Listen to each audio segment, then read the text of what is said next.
Bismillahirrahmanirrahim. Assalamualaikum and selamat malam kepada semua tetamu undangan khas hari ini. Okey, saya akan mulakan dulu. Yang pertama sekali saya akan memperkenalkan tetamu-tetamu kita hari ini, iaitu Dato Dr. Zaliha Omar yang merupakan pensyarah dan bekas Ketua Perubatan Pemulihan di Universiti Malaya yang mempunyai 25 tahun pengalaman dalam bidang rehabilitasi. Yang kedua, yang merupakan bekas ataupun mantan ahli Dewan Negara yang merupakan senator bagi warga-warga OKU pada I think 2 years ago. Was it 2 years ago? Yeah, 2013 until 2019. 2013 until 2019, yes. 2013 hinggalah tahun 2019, Bathmavathi Krishnan yang merupakan juga banyak ni kita nak highlight setiap seorang punya pencapaian yang juga merupakan pengarah di Pusat Rehabilitasi SOKSO dan penasihat bagi Malaysian Spinal Cord Injury Advocacy Association. Ahli lembaga. Ahli lembaga. Okey, ahli lembaga pengarah. Minta maaf. Okey, dan juga President Association of Women with Disability Malaysia, WG14 Working Group of Accessible Tourism, dan juga ahli CSO CDG Alliance. Alright.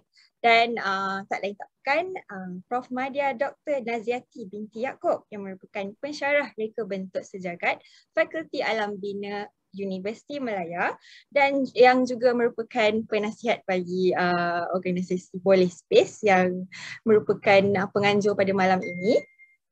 Dan last but not least, our Mr. Steven Chong Chik Kiong yang merupakan pengerusi dan pengasas Pusat Perkhidmatan Community Typing ataupun dikenali sebagai ESDA. Okey, jadi saya nak cerita sikitlah tentang tema untuk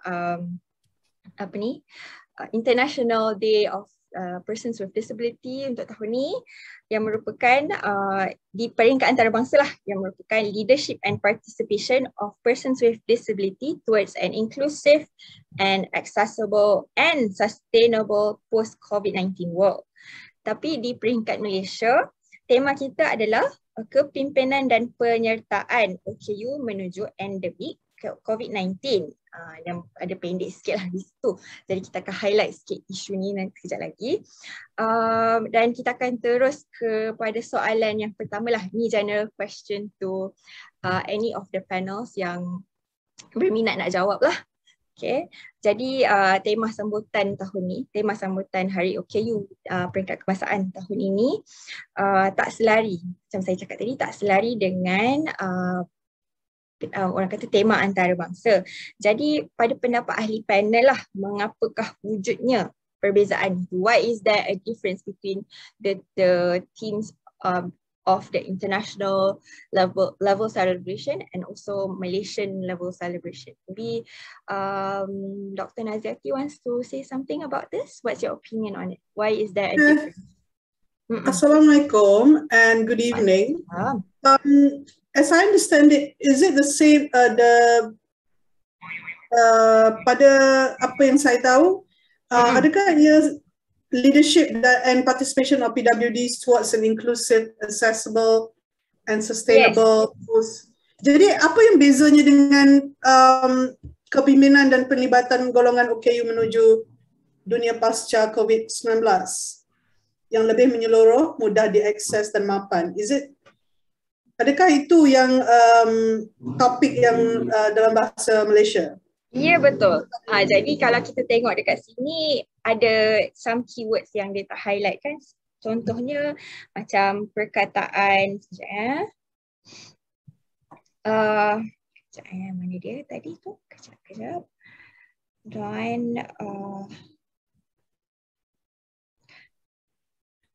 accessibility and sustainability, contohnya dua perkataan dalam bahasa Inggeris kan yang tak ada dalam tema. Jadi kenapa mudah diakses? Yes. Patutnya mudah capaian atau boleh aksesan, mudah diakses. Tapi dalam di peringkat kebangsaan tidak Jadi apa pandangan Saya kurang dalam DBP punya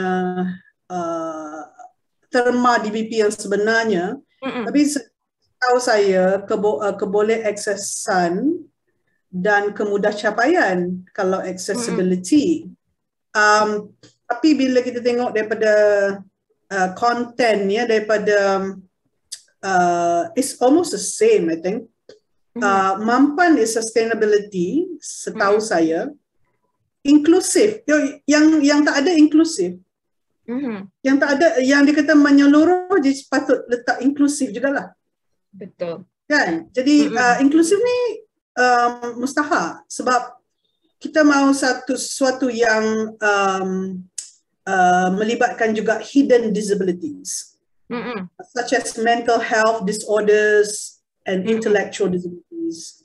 Sebab agaknya bila kita tengok sekali imbas, kita fikirkan ini untuk physical disabilities or sensory disabilities sahaja kan, dan tidak termasuk mental health disorders.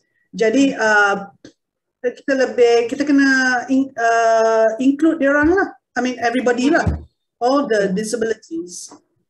Jadi when we ceritanya bila kita fikirkan berkenaan dengan disability, perkataan itu kalau kita ketidakupayaan kan, dia kalau kita translate kepada bahasa Malaysia, minta maaf lah kalau saya bukan tepat ya bila saya cakap benda ni, tapi ketidakupayaan dia in English dia you boleh apply tau bila you cakap the concept of disability, maksudnya disablement boleh apply kat mana-mana. Kalau pergi ke suatu negara, mungkin pergi ke negeri Jepun, saya tak tahu betul-betul dalam bahasa Jepun, jadi saya tidak upaya lah, but bila saya tidak upaya, dia concentrate kepada impairment. The word, that's why it's always controversial, kelainan upaya dengan ketidakupayaan. Orang prefer to say kelainan upaya kan, rather than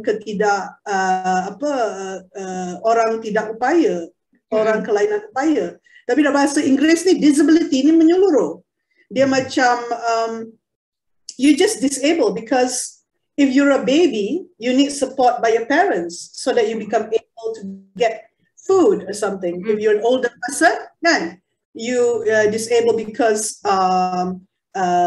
there is no support untuk buat independent living, untuk buat sendiri, masak sendiri, untuk dapatkan sesuatu kan. Jadi you perlukan, jadi dalam independent living, for example, the support is not mean that you are dalam charity mode. Dia maksudnya perlu ada bantuan atau social protection or you know that all these other things to assist you to have independent life. Jadi I think topik yang ada ni is more on the kepimpinan kan, on the leadership. Yeah. Okay, I'll just leave it there. All right. Okay. I shall, unless if anyone wants to add on to Dr. Ann's point. Is there anyone who wants to? Okay. Yes, Dato. Thank you. Bismillahirrahmanirrahim. Assalamualaikum warahmatullahi wabarakatuh. Waalaikumsalam. Okay, Kumbawa dari Nagoya, Jepun. Bila saya dengar the phrase, the string, the two strings yang awak sebut tadi, pada saya, it is a matter of semantics. Pada hari OKU, bukanlah satu hari. Betul. Awak tahu bila United Nations declare hari OKU? Awak tahu? 1981. 81. No, 1981. I remember that because that was the first time I came to Japan and I spoke at that conference. So I can never forget that. So you mustn't look at it as a day. You must look at it as a passage, a whole journey. Yes. So I think there's no point being academic about it. I think you have to be very pragmatic about it. Jadi to me, apa yang mustahak untuk hari itu kita boleh gunakan apa perkataan pun asalkan ada kontinuum yang kita buat selama ini dan ada nampak insya-Allah improvement. Saya bagi contoh. Malaysia is a member of World Health Organization. Malaysia is actually very active in World Health Organization. I remember sitting at an executive board meeting where Malaysia actually actively pushed the World Disability Plan. This is a long time ago. I was just an NGO at that meeting in Geneva. And now it has moved to what is called Rehabilitation 2030. It is more important for us to follow this track rather than argue about just the day. I think that's my opinion. Yeah. Yeah, because we must be able to get onto some kind of goal.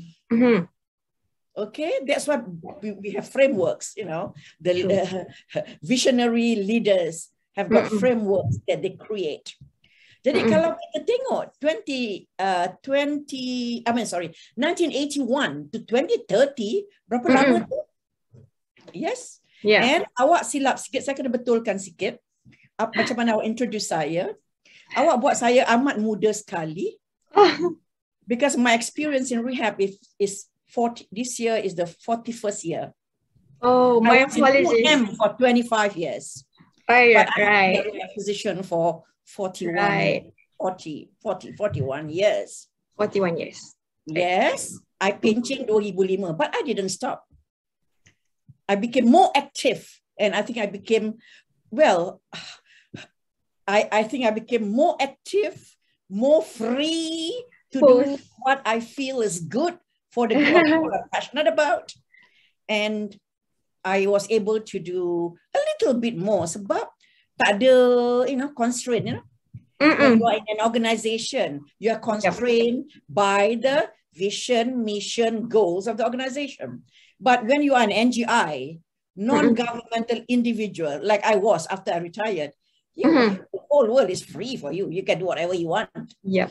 Yeah. And as long as you're passionate about what you do, it can benefit the vulnerables. For me, my focus people with disability, and I'm into like Naziaty, universal design. So I wouldn't argue about the theme for the day.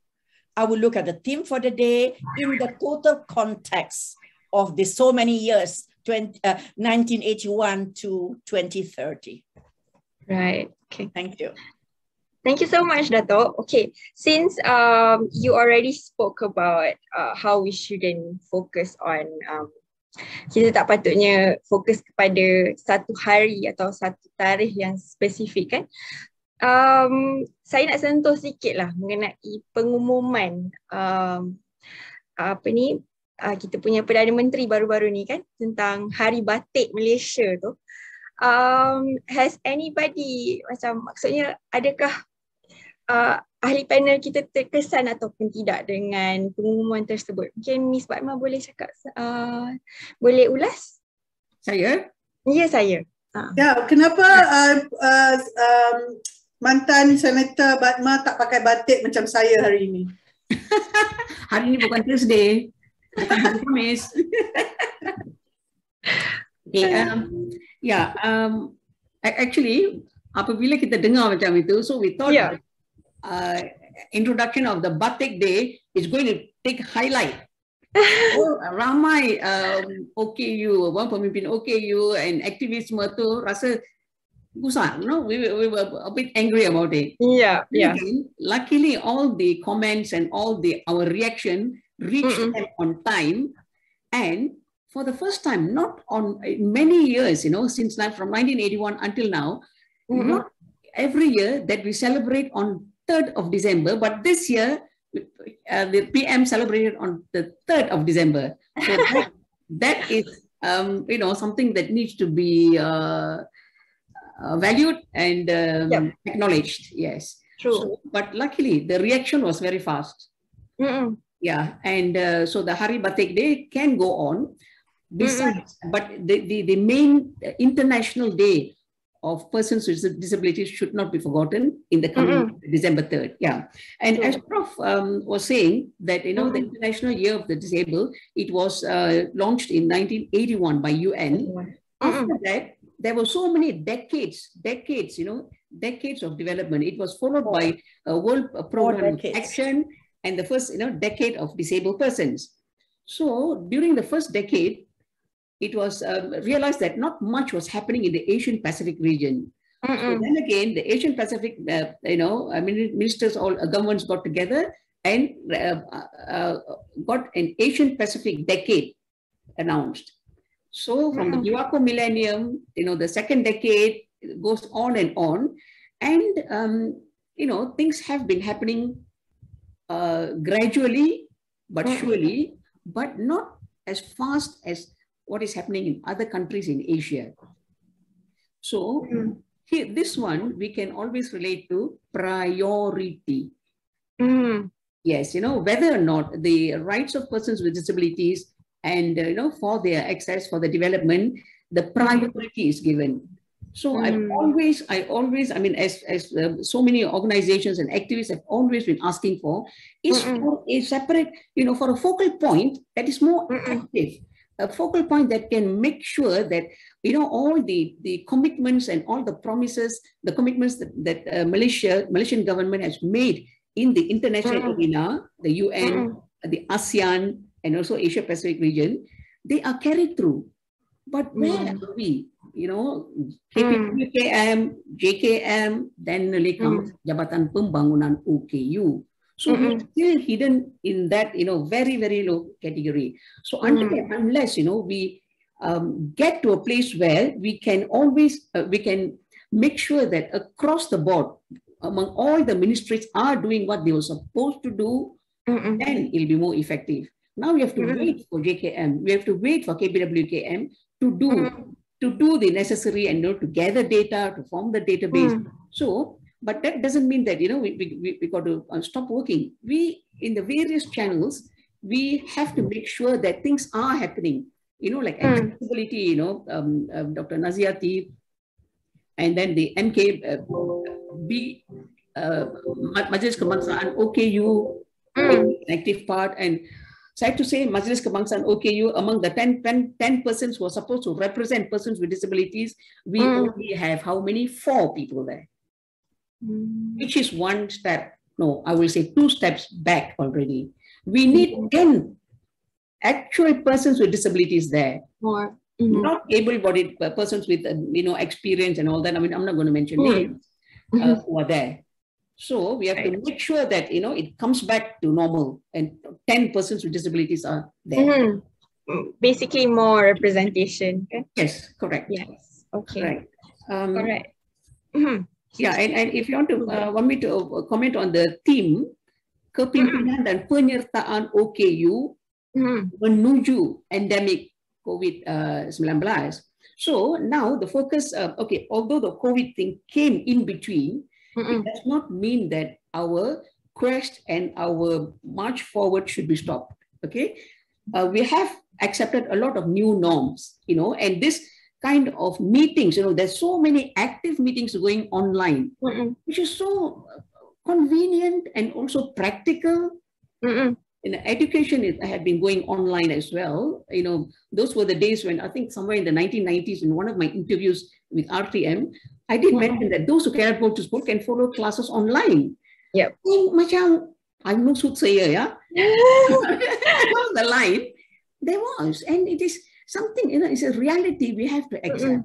The digital technology, digitalization, and how it does not matter how old you are, to be able to use all your paranti, all your gadgets and all that, to make sure that, communication is effective and that our cause and our, a march forward to improve lives of persons with disabilities, is enhanced and carried further. Right. So we will talk about the Kepimpinan and Penyertaan a bit later, yeah? Okay, sure, sure. Okay. Since everybody said their piece on bagi pandangan kan pasal tema tahun ni. Maybe Mr. Steven wants to say something. As for me, Hari OKU is remind me as Hari Merdeka. And It's actually true. are we fully independent as OKU from discrimination, from good education, and all the employment and all these things? We are already Merdeka, I think 61 years, am I right? Yeah. Yeah. 1957. Honestly speaking, if I may, are we fully independent as OKU? The society full accessibility for the disabled, not only at KL, not only at Penang or Ipoh. How about typing? How about the Kuching, KK, Kota Kinabalu, and all these places? The disabled people fully like integrate in the community like Japan, you know? Japan, Tokyo, you can go to any the people with the wheelchair user, they can use public facilities so freely. That's why our professor like to go there. Am I right? Yeah. Are we fully freedom as a people with disability? Yeah. Do you believe that it's related to accessibility in a sense? Because do you think that we are accessible enough at this point? No. Okay. There are much work need to do, like Madya Santo. Because if we start disabled council, we are the one of the pioneer station of the National Council, and I think 50 or 60% of disabled sit in the council. But sadly, Obama said only 4 of them sit in the council. What a joke! Is it a disabled council or other council? We don't know. Are we celebrate fully independent as OKU? I don't think so. A very honest opinion. Okay. Thank you so much, Dr. Naziaty, Dato, Mr. Steven, and Ms. Bathma. Okay, I shall go on with a specific question for specific speakers for tonight. First of all, I will start with Dato Dr. dulu lah, Dato Dr. Zaliha, as a pakar rehab, kan? What is your advice? Macam apakah nasihat Dato to OKUs di luar sana to prepare themselves to be ready macam untuk dunia pasca COVID secara fizikal as a rehab specialist lah orang cakap kan. What is your advice for us to prepare ourselves mentally and physically to go out in the real world? Saya rasa tak ada beza antara OKU dan orang bukan OKU. Kita baru melalui satu cabaran yang kita tak pernah rasa dalam umur saya 68 tahun. Wow. Dan saya dalam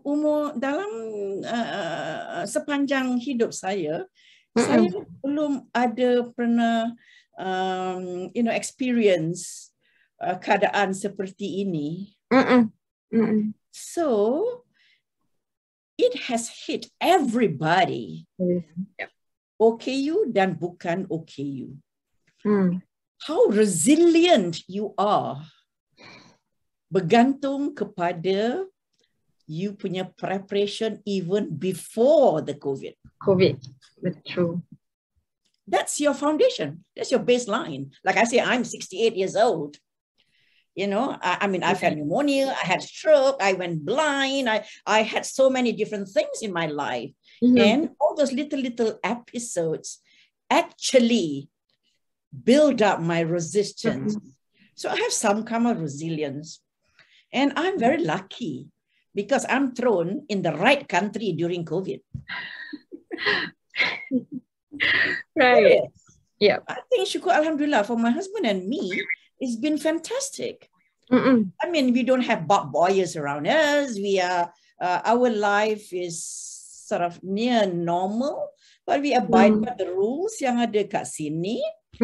But I think wherever you are, kita punya preparation for post-COVID bukan masa COVID. Ialah sebelum COVID. Yeah, you cannot suddenly wake up, hey, COVID, alamak, aku kena bangun. No. Yeah. No. It's just whether or not. That certain things only lebih ketara. Sebab kita punya dunia alam maya is, you know, is a daily practice. Yes. And it's so fast. The information get around so fast. So saya pada pendapat saya bergantung kepada bagaimana kita how we were affected by COVID. Did we get COVID? Did we not get COVID? If we get COVID, these are the things that can happen to us. The worst is death. If not, you end up with long COVID ke, prolonged fatigue ke, and syukur alhamdulillah sebenarnya it's amazing the guide for self-management. It has never happened before. The guide for self-management all over the world. Everybody's sharing. And I think that's fantastic. Kita kena buka mata kita, buka telinga kita, buka minda kita, and follow the flow. And like I always tell my patients, self-management is key to your success, whatever you do. You have to manage yourself.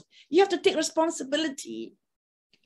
We are around, whether I'm a rehab physician, I'm a physiotherapist, I'm a therapist, we are around to help support you and guide you.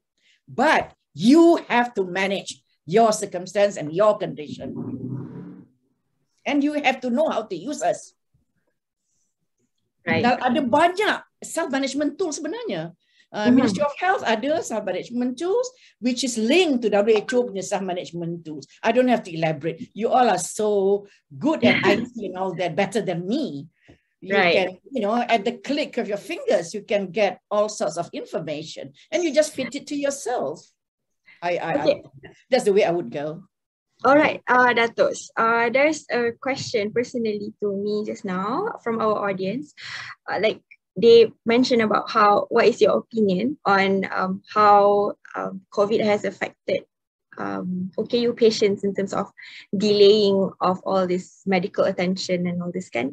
So what is your point or stance on this? I'm so sorry. I cannot comment on that because I am not in the flow. You know, I left Malaysia about 3 years ago, and I'm not in the flow of and I'm not in the management. I'm sorry, I cannot comment on that. But as far as I know from my, you know, there are, okay, I have the numbers here.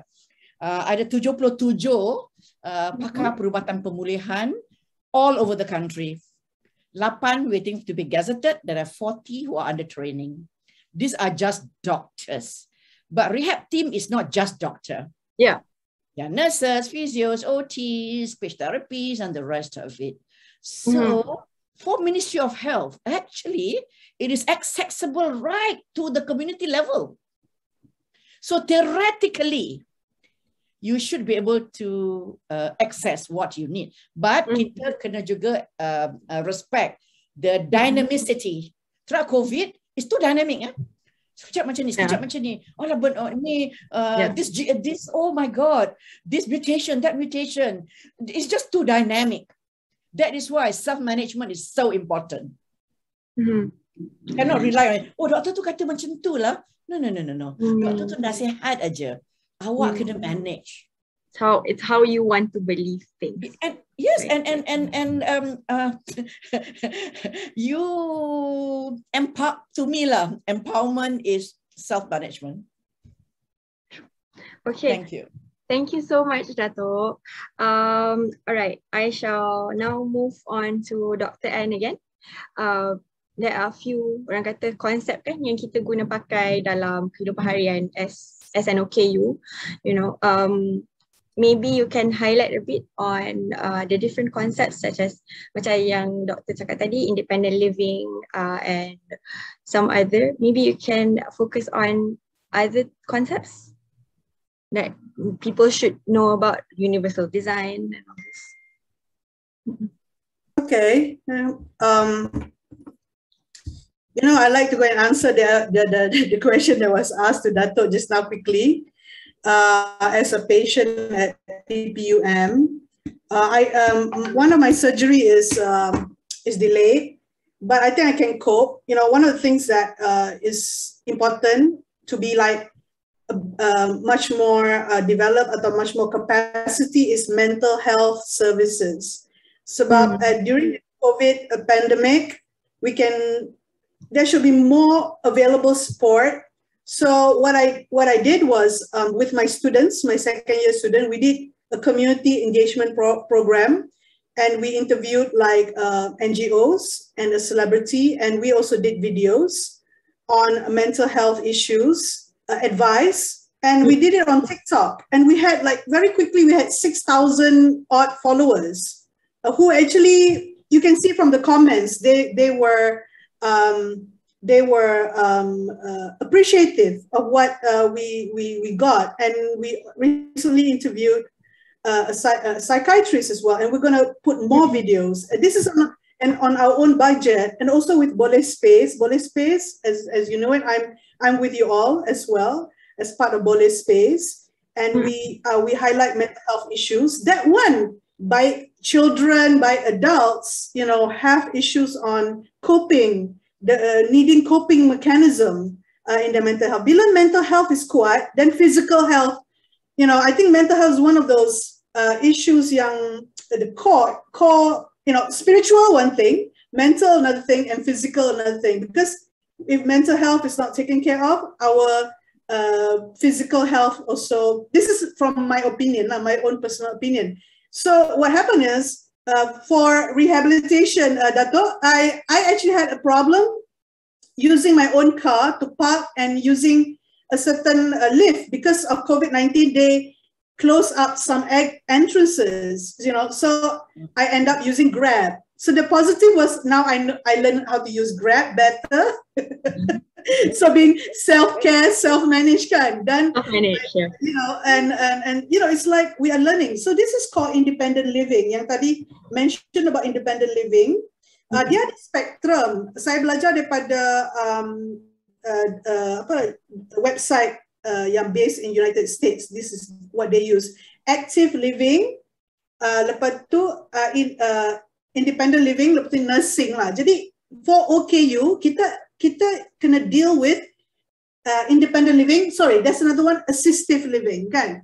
So kita kena tahu macam mana mendapat help. Macam what Dato said, how do we get help? Because sometimes during this pandemic, I had one of my ex-students came and bought groceries for me. You know, she at the beginning, I had a lot of fears because as a post-polio, I had polio at the age of 3, and I had to deal with post-polio syndrome.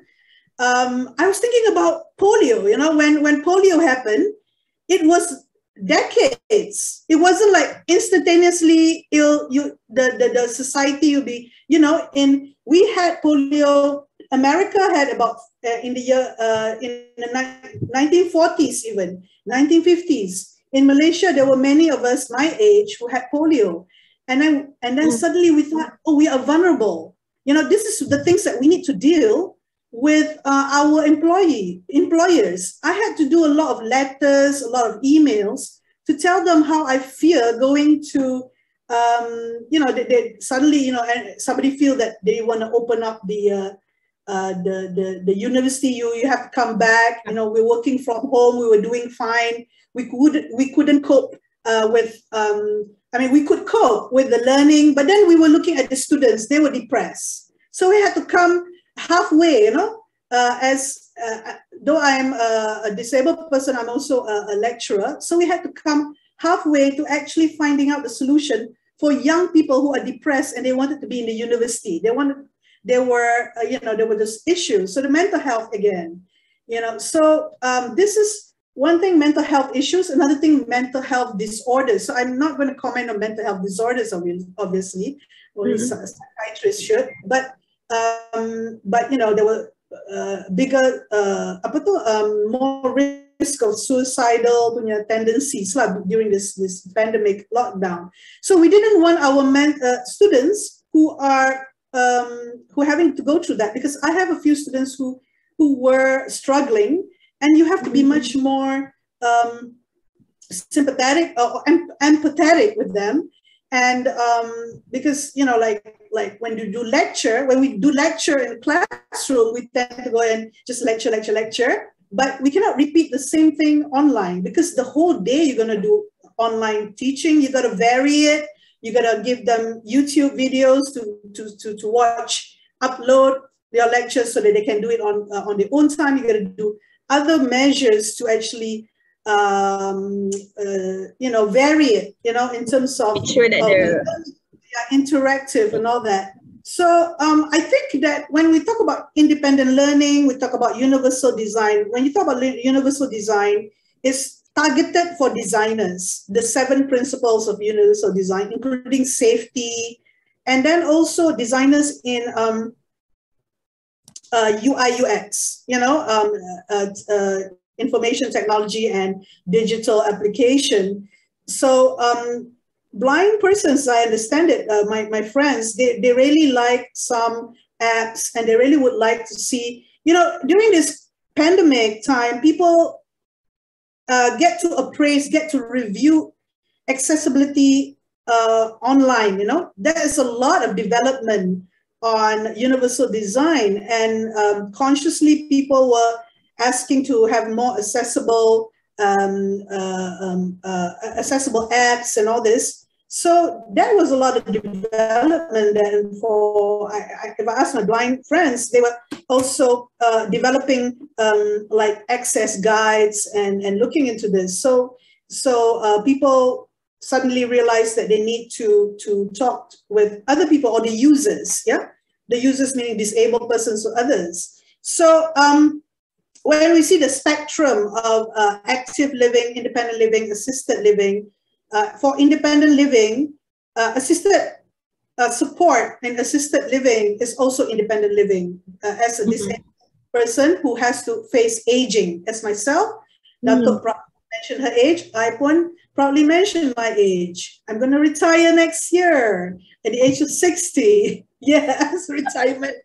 So what I'm saying is that with it comes all these challenges with regard to our health. And psychosocial environment is important. I mean, for mental health, where we are all active. So access to recreation, access to travel, access to transportation, seamless mobility. Some of these issues became more acute. And I see a bit of responsiveness from local governments. For the first time, we did a universal design bus stop, and Kuala Lumpur City Hall decided to build it, the second version. So there was this, I think that, you know, when we talk about physical disabilities, why is it we always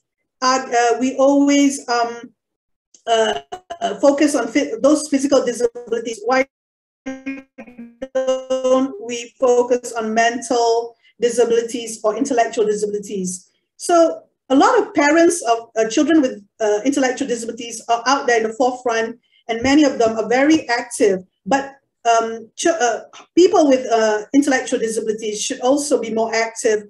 And mental health and intellectual disability, there's a lot of this similarities in terms of the insurance issue. The insurance issue is one of the things. If mental health, you can't get insurance to pay for your mental health clinic. That's why there's a backlog of queue, you know, in terms of wanting to get into the government services, the hospital services for mental health, for example. That's why we went back to the TikTok videos, you know. Although we are just amateurs, we were trying to help society by doing something like my students wanted to do that. So society, kita jaga kita, like what Boleh Space is saying, is very important. And I would look at independent living as support system. If there is none from the top, there is also from us all. But services, when we talk about services, that's where the backlog could be resolved somehow. I don't know about online psychiatry, you know, more of online psychiatry, but I heard there's a problem with you know, in terms of free mental health support. That's some gap where they don't have enough psychologists. They have enough psychiatrists or in government hospital, but not enough psychologists, because like Dato says, it's a whole system. When her system is, when rehab medicine, you have everybody, you know, you don't only have just the rehab specialists, you have the occupational therapists, you have so there are these gaps that we identified, and we hope that this could be addressed in terms of health services. But in terms of us as OKU living independently, we learn about delivery services. But now we also fear for the rush to get back to work and face to face. So how am I gonna?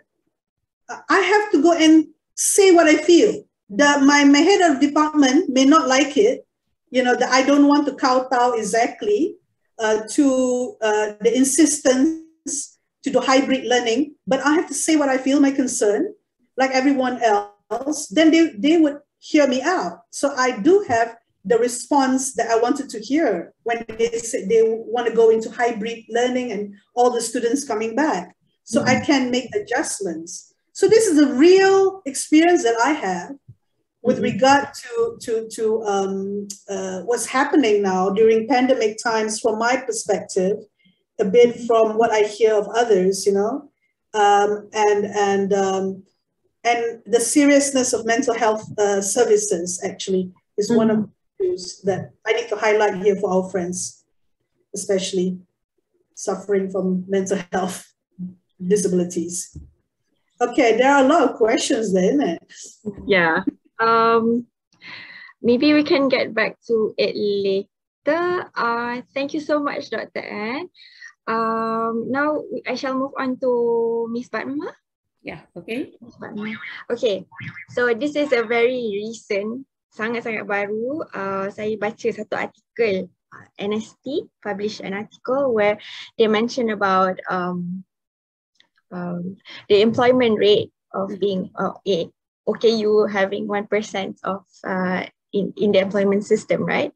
So the rate is still there even from the 80s. So what do you think about what we can do, what can be done, you know, in order for us to improve on or add on or actually raise awareness on how important it is to, you know, give opportunities for OKU out there for job opportunities? Yeah, okay. Can you elaborate? Right. Okay, the 1% policy was introduced by Tun Mahathir when he was Prime Minister at that time in 1988. Okay, the 1% policy is for the civil side, for the government post, as well as in the private sector. And it was just as beginning, 1%. And now, 33 years later, we notice that only 4 ministries have reached that 1%, yeah? And why? Why? Definitely we can ask why it's not happening. And we can always advocate, create awareness, like you said, moderator, about creating awareness. But after creating awareness, there must be action. Who controls the power to do the action? Those who are holding the power, the government. Okay, talking about the public sector first, yeah? Yes. So they are the ones. Okay, in the beginning, the form was very detailed, and then they modified the form. And until now, I wonder if all the ministries know about this 1% policy, right? Okay, how to improve? Of late, when I was a senator, I brought up in the parliament as well, what is the government doing about it? And finally, I also mentioned about a dialogue section. An attempt was made to draw up guidelines, and the guidelines are all ready. And do all the ministries have the guidelines? It's a good question for us to ask and for them to answer. Okay, we can bring it up in either Dewan Rakyat, on Monday onwards, Dewan Rakyat will continue, and from December 8, the Dewan Negara will start. So these are the times you can bring up, we can bring up through the media or through the parliament. Okay, so there is also, we wanted the SPA, so Suruhanjaya Perkhidmatan Awam, to have a person with disability. And there is a person with a disability who is in that, council. And that is a good point, but I hope that they have also transferred all the ministries to find out who has the vacancies. Every year they're supposed to submit, to say these are the vacancies available. And the SPA would have a list of job seekers. There are so many graduates, diploma holders who have applied, and the job matching. And this is where the guidelines is going to help.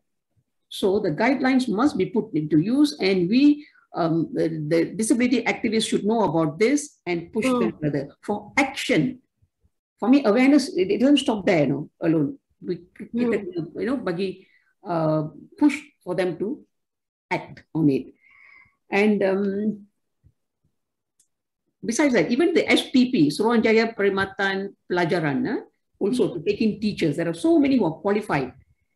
So many blind who are qualified, and physically disabled who are qualified. There are physically disabled teachers, lecturers as well.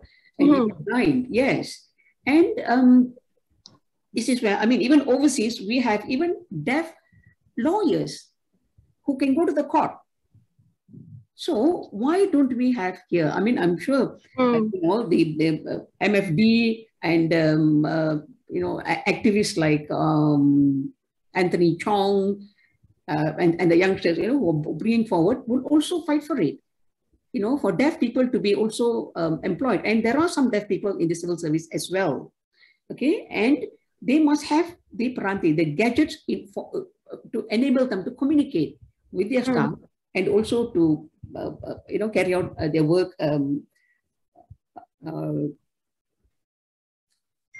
well. So this is where, although the 1% policy has not been reached, it's just a beginning. Let us fulfill the 1%, then we go and ask for a higher, higher level. Yes. So this is where I think persons with disabilities, and sometimes some of the new mushrooming leaders always say that, oh, ini tak ada, itu tak ada, ini tak ada, itu orang tak mau pakai kita kerja. But they must also be aware, they must also look out for information, what the government has been doing so far. Even under the Perkeso, return to work has been on from, I think, 2007, 2008 onwards. And they have had a lot of successes. And the successes are not shared. Why? Because the data of people with disabilities, yang bekerja, tidak ada database, yang central database. The human resources has got one database, and then JKM, Jabatan Pembangunan, OKU has got one database, and private sector has got another database, and we do not know the actual situation of OKU yang bekerja because of all this spread out information. The BAC, Brickfield Asia College, also is doing, they've got a database on offering jobs to people. And there are so many other agencies, organizations as well. So all must be brought together. then to show the world, to show the public and also to the world that these are the amount of people who are working. And some who go for interviews, online interviews, instant job giving interviews, lepas dia dapat kerja, dia orang tak inform anybody. So the data is not recorded. And then sustainability. Adakah beberapa yang tinggalkan kerja sebab-sebab why they leave? Okay, if they are discriminated against, if they've got any complaints, they can always bring up the complaints to JTK. Do OKU know about it? So these are the information that the OKU need to seek, not only, because, they are now, everything is available on your fingertips and everything is available online. Bukan macam dulu, kan? Jadi, they must also equip themselves with the correct information. Is happening and what is available. Yeah. So that is my input for this. Right. Thank you so much, Ms. Padma. I shall move forward to Mrs. Evans kejap. Okay. Okay. I will be talking about the Anti-Discrimination Act. So basically, we have been fighting for the implementation of Anti-Discrimination Act for years now. And in your opinion, why are we still not there yet in terms of the ability to implement the act itself? Honestly speaking, we have all kind of acts. We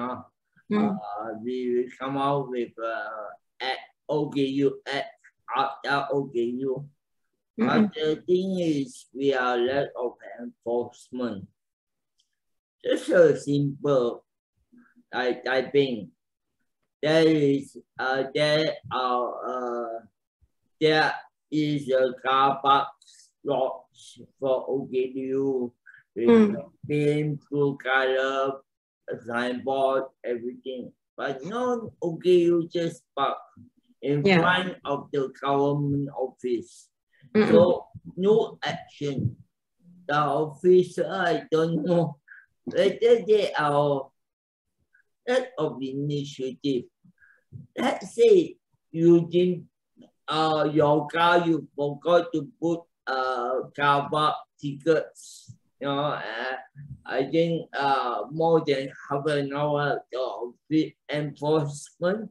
They come and write tickets on your car. But for non-disabled, but on the OKU car park is a norm for them. They are careless because they are not initiative enough to protect the disabled rights. Yeah. So this is one example. Yeah. So in typing,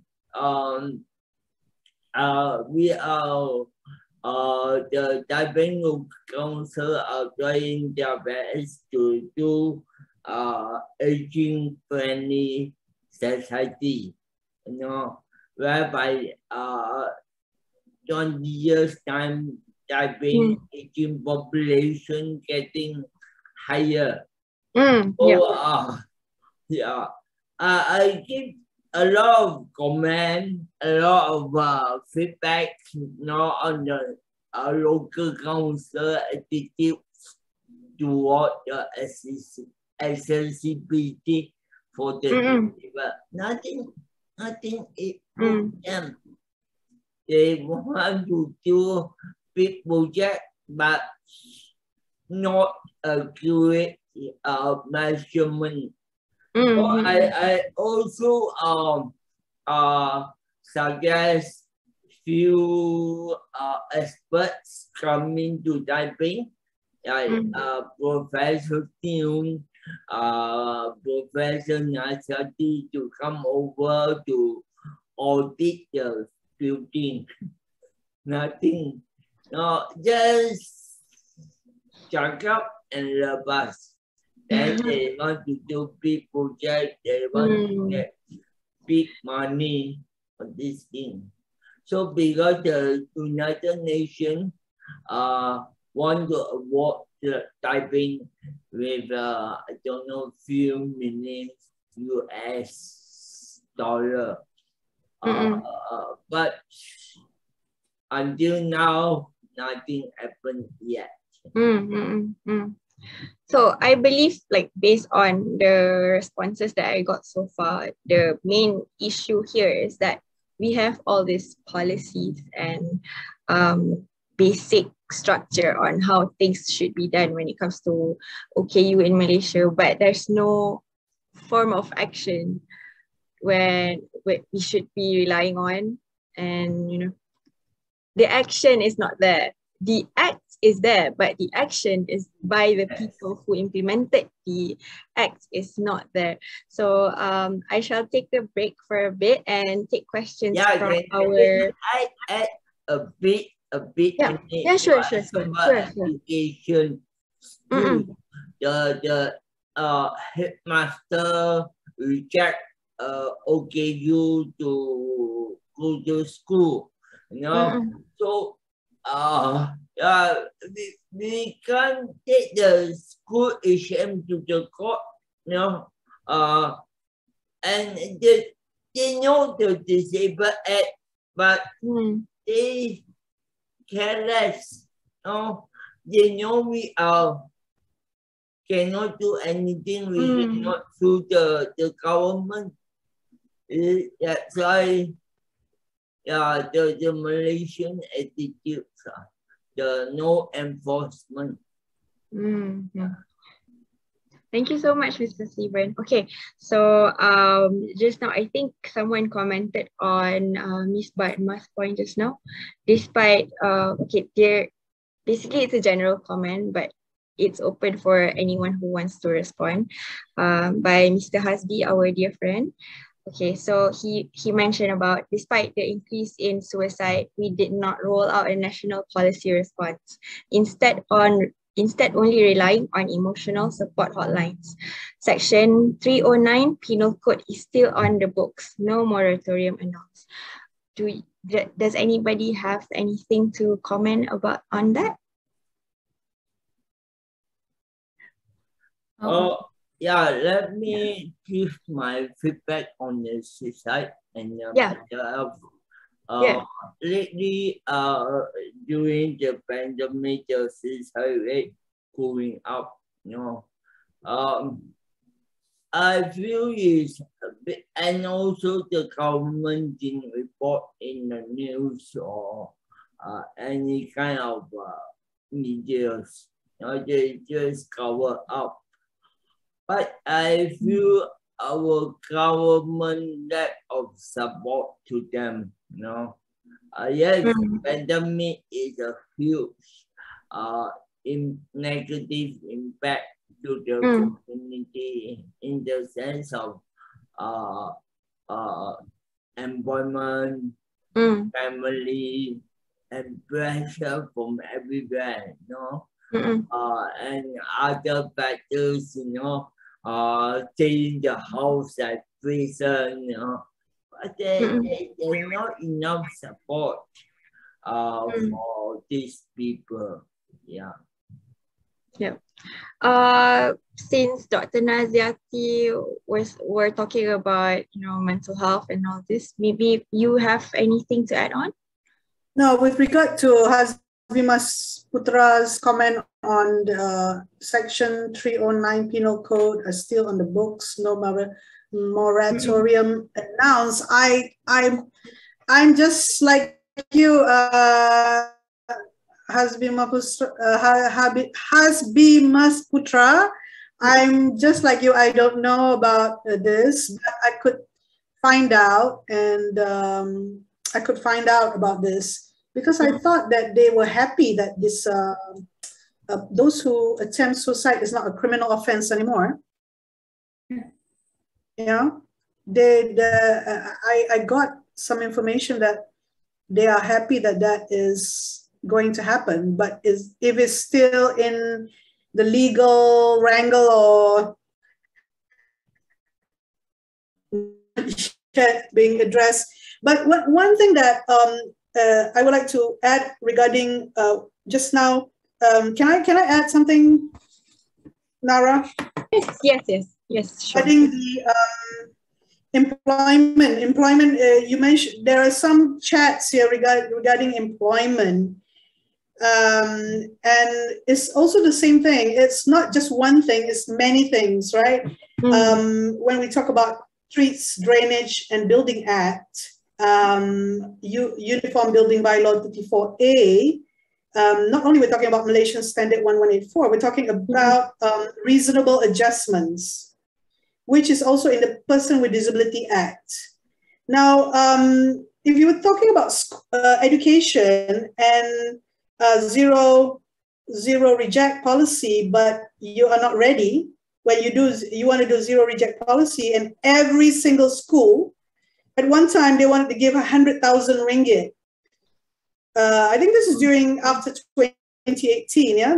There was this estimation of 100,000 ringgit per school, also so that you can do zero reject policy. So we're talking about implementation of a policy. But 100,000 ringgit, you cannot get a lift built. It's only to do with the floor. It's only to do maybe accessible toilets. But you can't, you will have a person who is physically disabled still having to be carried up to the others, because 100,000 ringgit is not enough to get even one lift. In the schools are usually 3 stories high. So another thing is when you talk about education, and you talk about all the gaps in it has been discussed elsewhere, even in the issue on has been mentioned regarding the penal code. It has been discussed before by the head of psychiatry in another forum. I was there, and it also. The thing on employment and Person with Disability Act has also been discussed by Harapan OKU law reform group of lawyers as well.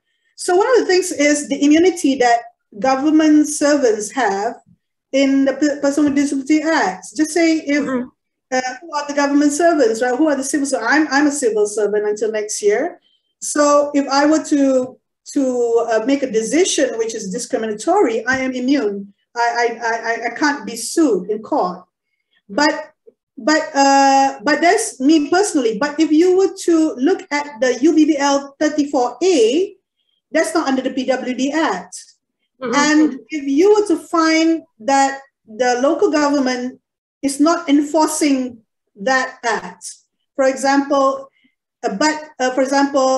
there is a situation where a disabled person complaint to the local authority that they are paying the same bills in a condominium, the utility bills and everything, but they don't have access to the swimming pool, the tennis court and all that. So they're making a complaint to the local government.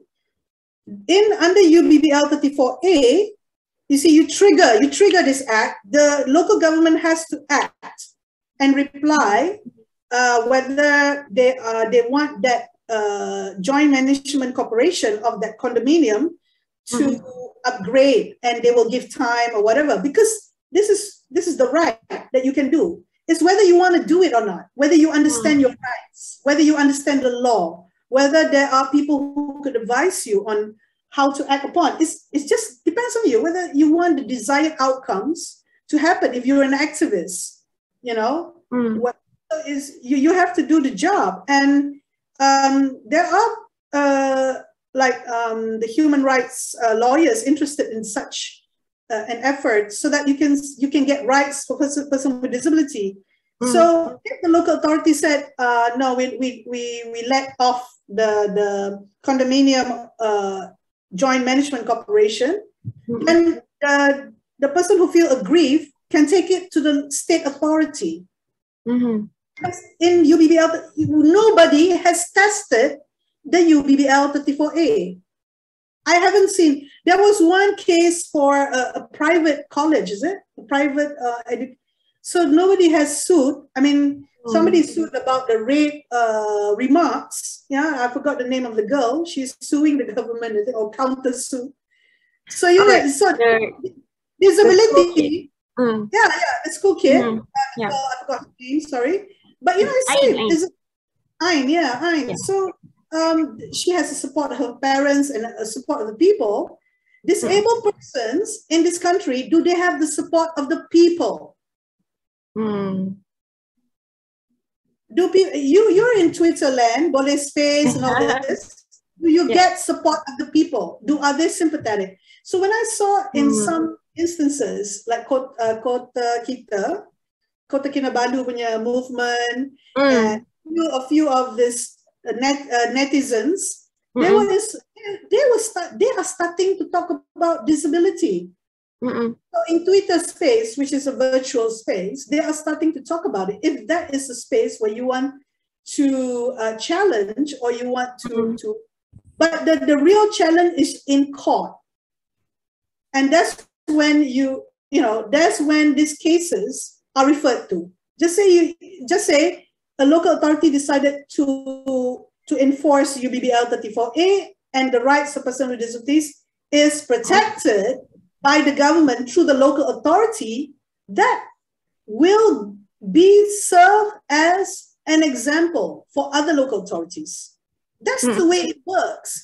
Representation in parliament, all these things, the whole system works like that. Yeah, somebody saying here, class action suit, yes. So, anyway, but so these are some things that we haven't really explored or trigger, like reasonable adjustment. When you talk about employment, you talk about the processes of discrimination. If you read up reasonable adjustment in the UK, you talk about the step-by-step. An employer has to think a step ahead when they want to take a disabled person in, as part of their employee, to be employed in their company. There is a way to interview and not discriminate, and the whole thing is there is a process. And when ex-Senator Batma said, Dr. Anne is hanging. Dr. Anne is hanging. Okay. Oh gosh. On employment. What are the successes? Doctor, I'm sorry, doctor. You are breaking. You are breaking. Can you hear me, Dr. Anne? Dr. Anne? All right. Okay. It's okay. I will get back to Dr. Anne Max since she's stuck. Okay. All right. Oh gosh. Never mind. Okay, Dato. Okay. I would like you to comment on something. Since just now, Dr. Anne mentioned about the concept of independent living and all these things, right? So when you talk about rehabilitation and being a specialist in that field, I don't think people would know how do you actually go about being one. I mean, what is the role that you play as a rehabilitation specialist in order for us to, apply the concept of independent living in our daily life? How does it intersect in the context of disability? Just now I mentioned that we don't work alone. We work with a team. So rehab physician cannot exist alone. It's always a teamwork. And leadership within the teamwork is very important. The doctor doesn't always have to be the leader. If you're doing a home visit, the doctor cannot be the leader. The occupational therapist is the leader. You're doing exercises, the physio is the leader, not the doctor is the leader. The physiotherapist know more about exercises, for instance.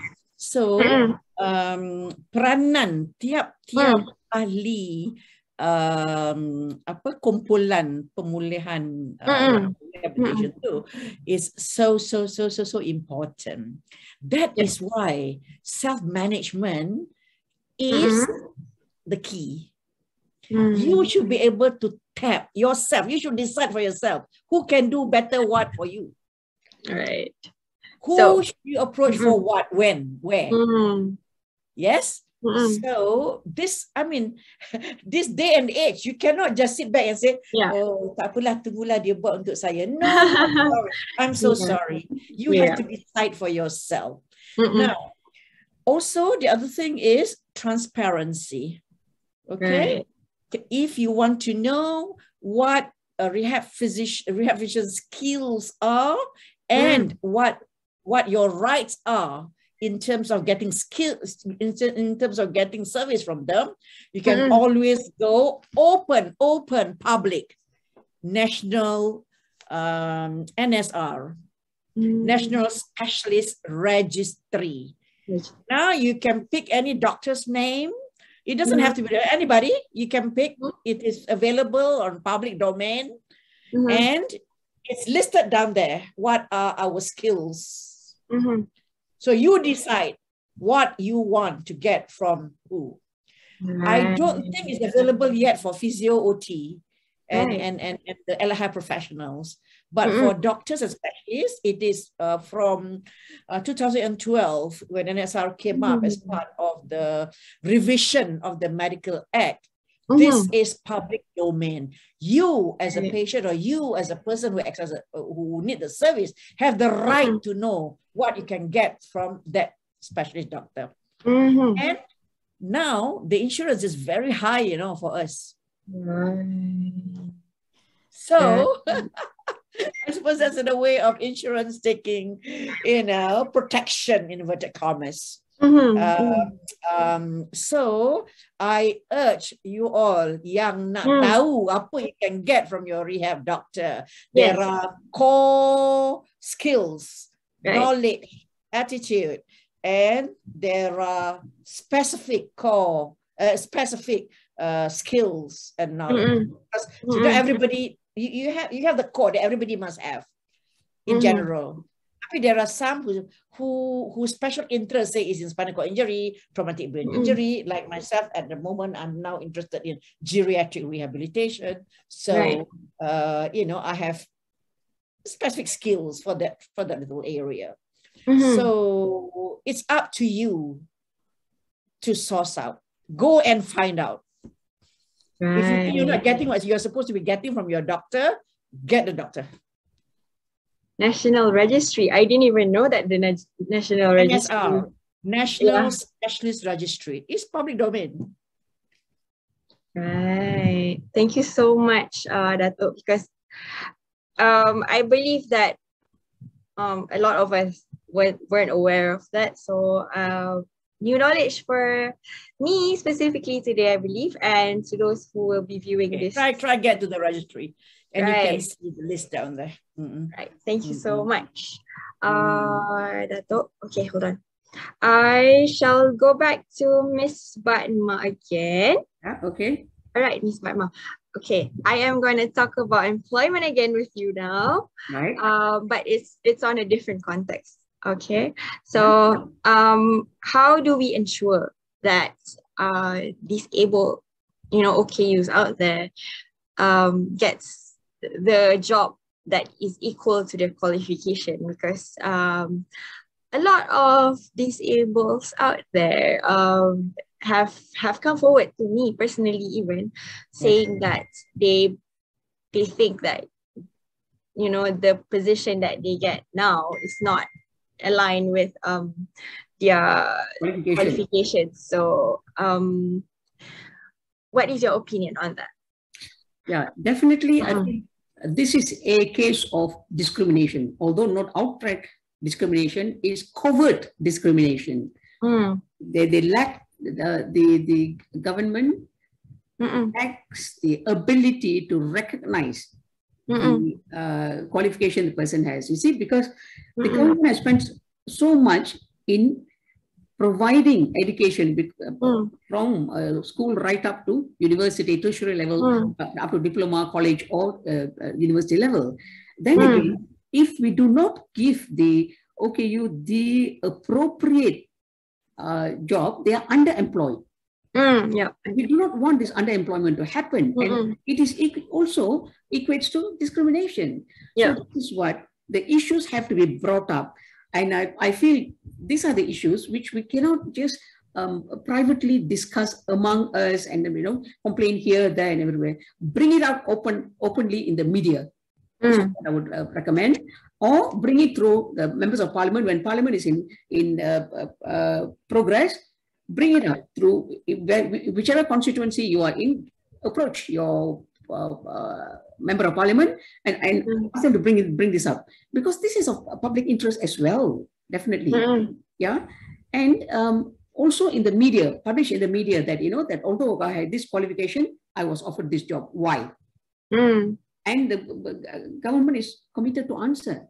So this is where they have to go back to the guidelines that has been prepared, because the guidelines were prepared by the government interacting with NGOs who gave their input.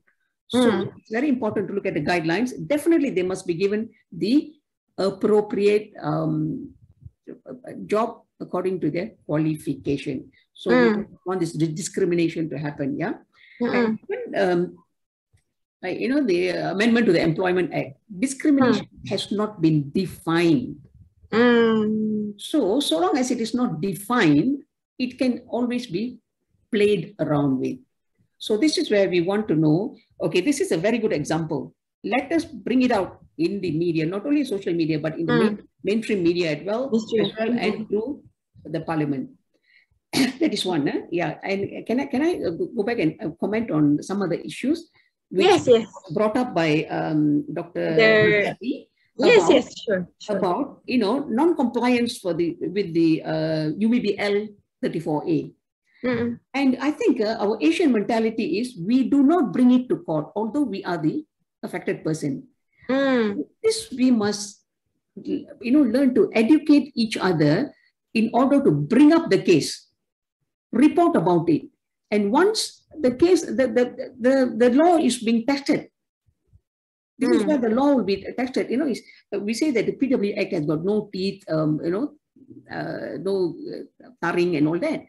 So if it's not tested, it will not come out. Let the judge look at it and say that, okay, according to this uniform building bylaws, ought to be provided, and it was not provided. So there is a fine and possibility of jail. So we have to now move towards this line in taking action. It doesn't mean, it is not that, we have to get away from the mentality, and we must also acknowledge the fact that Malaysia has been again successful in being in the Human Rights Council, the United Nations Human Rights Council, for the third time, 2022 to 2024. So therefore, the human rights issues must be raised and must be seen. The government must be seen to be doing right in protecting the rights of persons, able-bodied persons or persons with disabilities equally.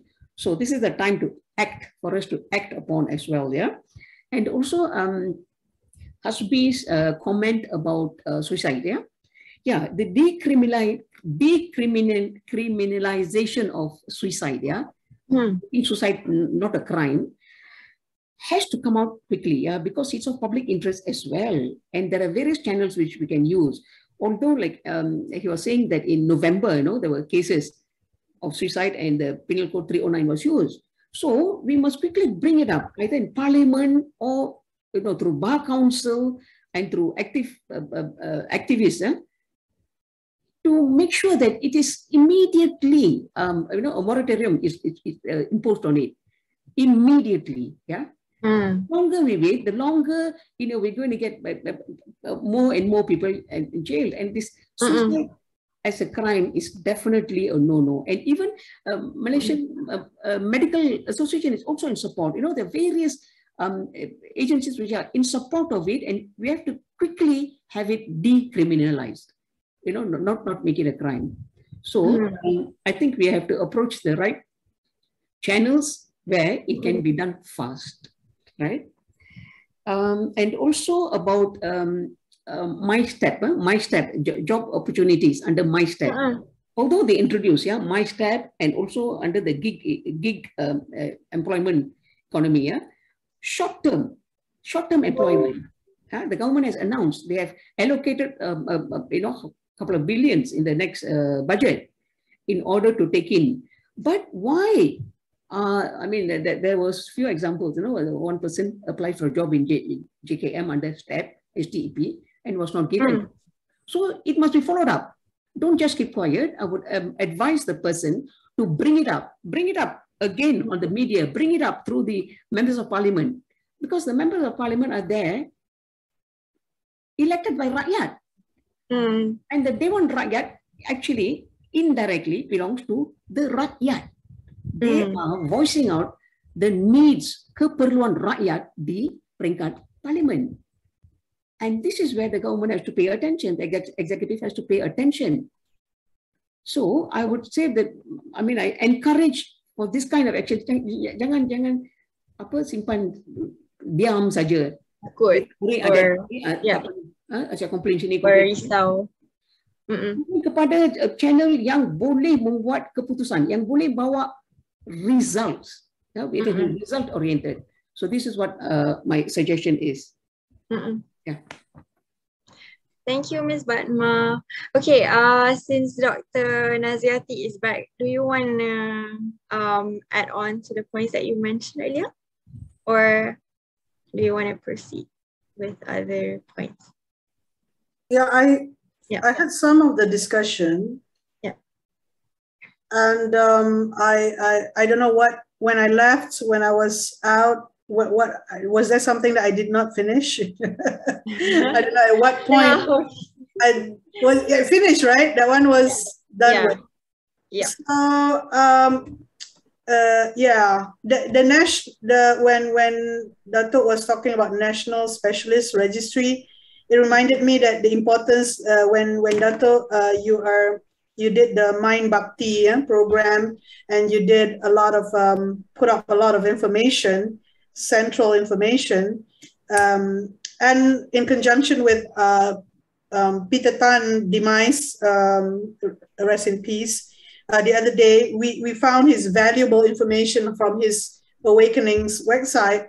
Then we realized that this is the gap for the disability movement in Malaysia. If there is such a thing as disability movement or a consciousness, all of us, whether we're professionals or activists or just people who support disabled persons, the rights to information is something that we need to strategically, we're all conscious at one time or another. We all tweet, and it's out there in our tweets, right? And when something needs to happen, like class action suit on certain issues like transportation, for example, access to transportation, we don't leave it for a long time, and then somebody will raise it, and we get excited about it, But then we want to find the information, then where is the information? So we are at this, we must understand where we are now. As collectively, we're lack of information. So, Dato Zaliha and Bathma and Ms. Bathma and myself, we are a certain age, and that's why we are encouraging Boleh Space and other activists and advocates on these issues to actually think about it. Sometimes, like we need to actually put it somewhere, or use the one that we, Boleh Space wants to do this, but Boleh Space need assistance, and Boleh Space need funds. So, for example, if we are in this, we understand this is the problem of finding information, and FAQs. Click on the FAQs. Here we have the employment issue. Here the links, So this is the motivation. We need some individuals to be motivated to do this. And Dato is very good at she knows how to get volunteers to do this. You're very good at that. So some of this, we need to actually pool our talents in certain things. So it's good that we meet today. This is, sometimes you think that this is like we are continuously talking, but there are points in time where we could hurry OKU. This 2021 is when we actually meet together, and though we have different approaches or different sentiments to certain things, because we've been there before again and again. You see, some of us, the much more senior people here, we've been through it again and again. We want to move on to another level, And when we talk about leadership, we talk about individuals who just do what they want to manifest. We don't have, Dato, we don't have much time, so we want to manifest our vision and our something. So these are some of the issues that we have at different ages, but we are not willing to go yet in terms of the activism and the advocacy. We still want to share our experiences, And for me, I'm learning a lot because I'm going into business. So I have to be very efficient at the information as well.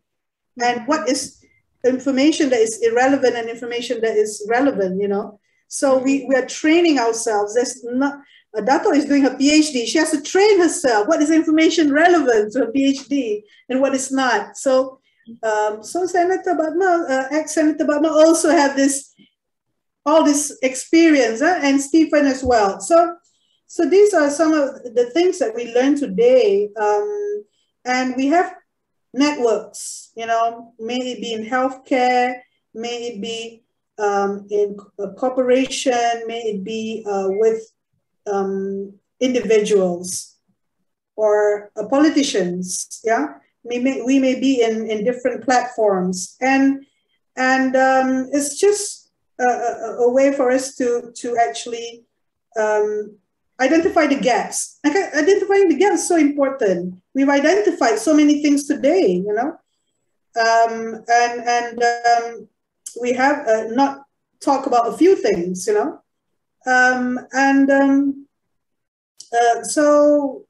it's good that we share today. That's my.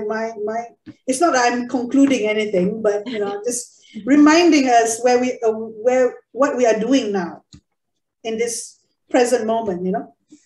So I'm sure Nara. I can share please. My 2 cents worth as the oldest person in here. I've in my time is an evolution, because there was nothing that's sort of structured as I grew, and I think it is untuk orang-orang muda especially sangat mustahak for you to know where it all began. Look at us as a tree of life. Yes. Okay?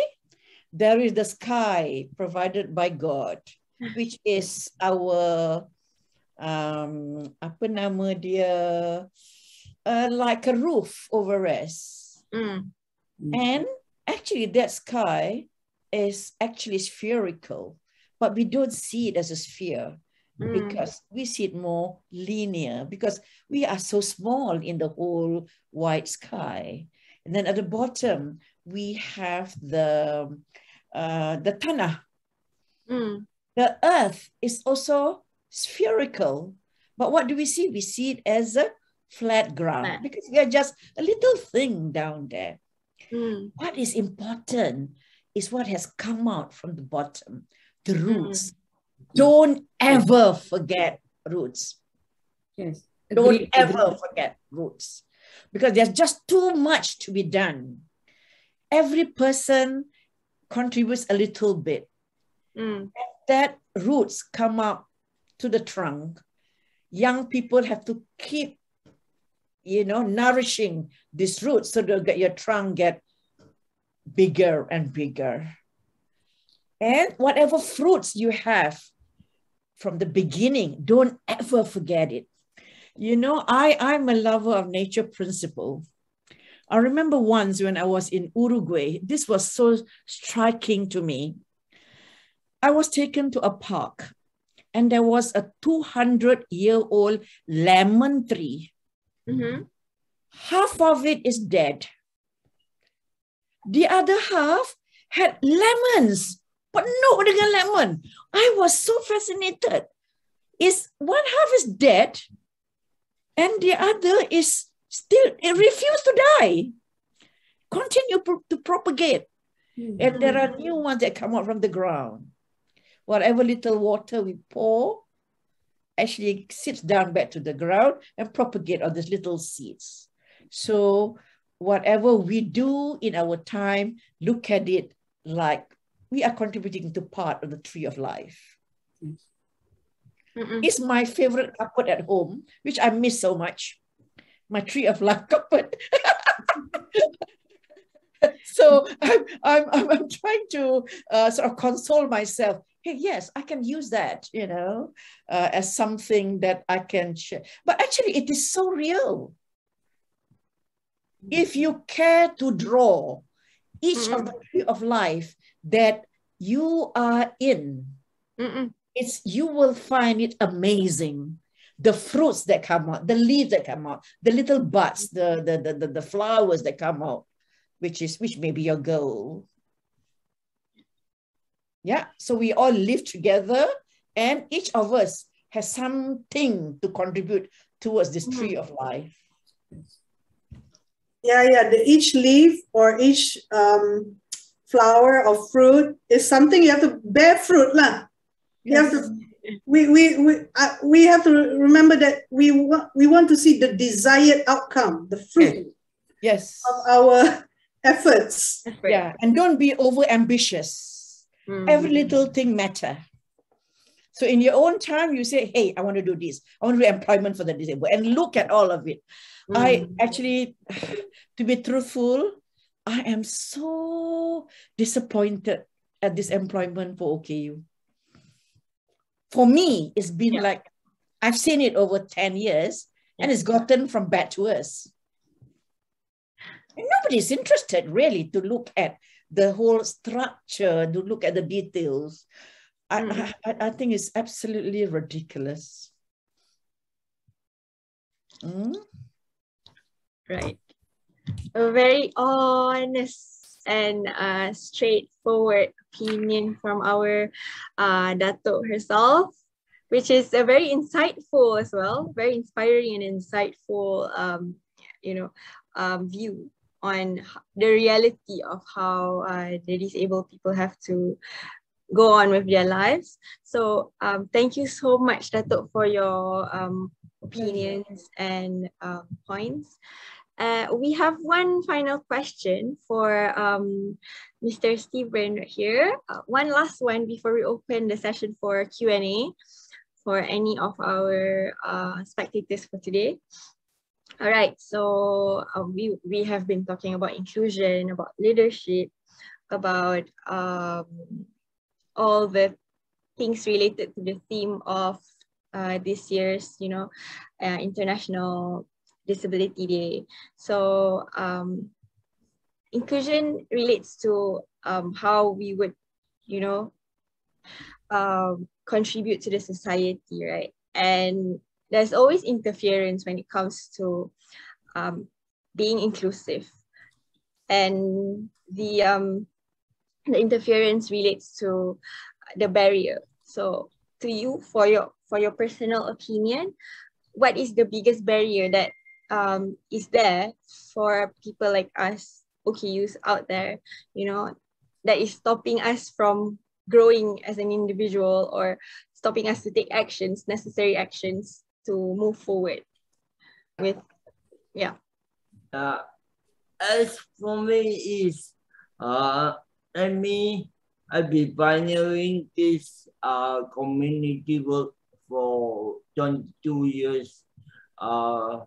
We're helping not only disabled, we also helping the poor, the marginalized children, orang asli. Even I went up to Kelantan, Baham, Cameron, to motivation talk, to train them, and as well to distribute the rice bag to them, 10 kgs, you need to carry 100 bags to kampung. So this is part of OKU contribute back to the community. But the challenge I face is when we take our clients to the welfare department, to the government, to the police, because we also have criminal cases like drug addict, woman battle, we try to advocate for them. So I work very hard to get a good network to them. But some of the government officers are very, very, very unfriendly. For example, last week, I went to welfare department. All the while I went welfare department, the officer was very kind because they know I'm in NGOs. They're very helpful. But this particular last week I went, I helping a senior man who are jobless to get some fund. So this young man in the front counter, very sarcastic to me, For example, this old senior man was rejected because his income over 288 ringgit, still under poverty line. So I say, come on, I just feel under subsidized to this old men who are single, who are jobless. He is 68 years old, And this young man said, come on, if everyone like this, Malaysia will bankrupt. I was very angry, very frustrated. I said the ministers' salaries are much more higher. Can you see the Malaysia bankrupt? Malaysia bankrupt because of the corruption and so on. So he was very sarcastic. Told me, do you tell minister, do you report police? All the sarcastic. Then I was very angry. I raised my voice. CP cannot tahan, I think Dr. Zaliha know my style. I bang the door. I bang the table when we are meeting with the minister. Remember that? So I raised my voice. But this young man was very rude. He wanted to call police, arrest me. Then he invited me, and the security came in and shouted at me, asked me to get off. And if you don't get lost, he will call the police. Oh gosh. So I really is, come on, the welfare department, the service provider, the help for the poor and the disabled. Why they react like this? I told this young man, come on, you are young. You need to respect NGOs. Yeah. We are no more than you. And you are so rude and sarcastic to me. I was very disappointed. But I met so many government officials. They are very, we are doing the work. What the government officials so cool, so to us, not supporting us. And so sarcastic, I was very hurt. This is one of discrimination. You know, if I want to bring him to the court, I can do so. Am I right, Prof? Oh, Yes. I feel very frustrated. You know, so the first thing, the government servants, the civil servants need to be educated. No, don't talk only. Not all the government, certain government, especially the youngster, they are very good. That's my opinion. I hope this is one of the challenges which I face almost 22 years. All right. Thank you so much, Mr. Stephen. I shall open the session for Q&A. We have a question from Mr. Hasbi again. Okay, I will read it out. Since I am an OKU mentor, I see a certain gap in disability advocacy efforts. On a personal level, there is some form of synergy like between Sioman, Boleh Space and Minda Kami, which is another social media and advocacy team, which has the same functions as us. So we work together a lot recently. And but on the larger advocacy space, I think there really needs to be a united front for disability rights. My question is that am I missing something? Number two, if I'm not missing anything, which is the gap, what can we do to address the gap? Anyone would like to take the question? Yes, Ms. Batma. Yes, Ms. Batma. Right. You see, yes, I did read Hasbi's comment there. Yes. Anyway, currently, we have Malaysian Confederation of the Disabled. Yes, it has got several organizations of the physically disabled, blind, the deaf, and the intellectually disabled. So this is, I see it as a united front at the moment, you know. And I think Suman, Boleh Space, and others may apply to join this confederation. And this is, as a group, the members, you know, are over 10,000. They are representing over 10,000 people. And I can speak of it because currently Sazali Sha'ari is the president.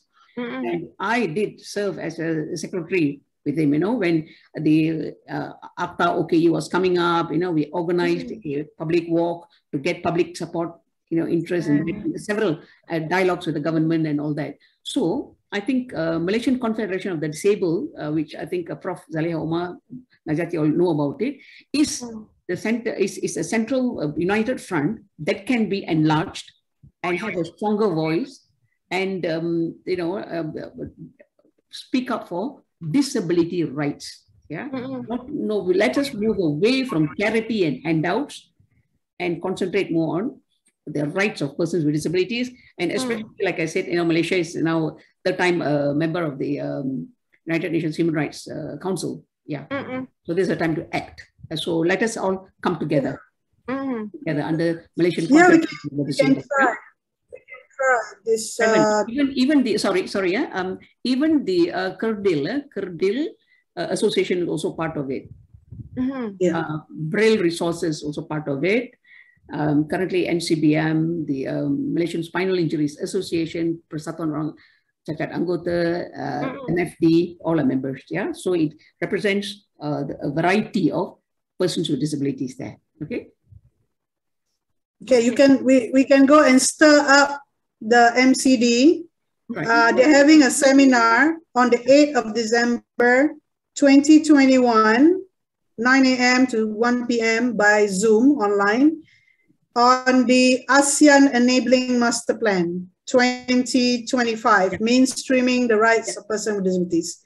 So let's go and join this session, and then you can meet everybody.